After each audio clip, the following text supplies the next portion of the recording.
Welcome back to school, day 1! First day of school! May maglalakad na suman mamaya. So, ayun na nga mga kagasol, andito ako ngayon sa SM Nova. Di ko na na-videohan kanina ang mga ganap mga kagasol sa bahay dahil malilate na ako. So, andito ako ngayon sa tapat ng SM Nova para makapag-book. So, ayun mga kagasol, andito na si Kuyang Habal para ihatid ako sa school. So, hindi naman traffic kaya nagawa ko pang mag-video-video para tignan ang aking itsura kung ready na ba ako sa school.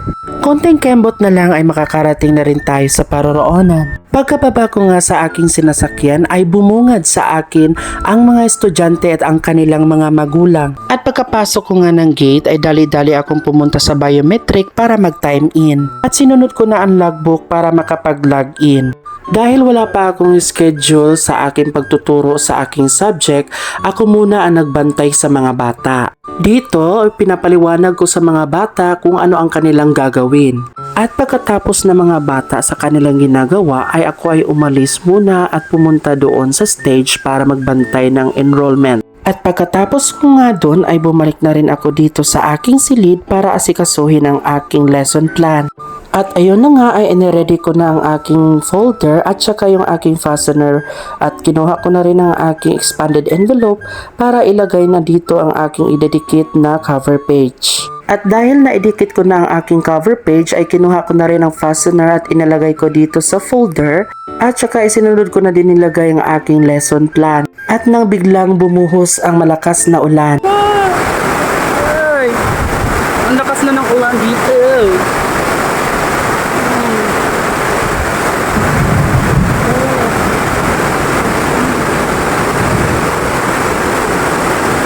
At sa wakas ay tumila na rin ang ulan at sumikat na rin ang haring araw.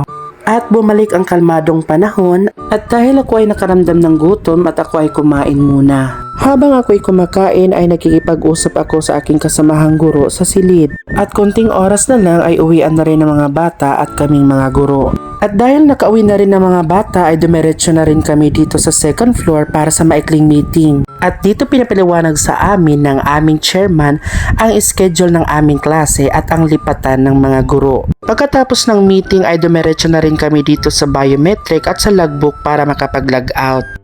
At tinawag ko na rin si ma'am para makauwi na rin kami. Sumakses sa day 1! I'm home!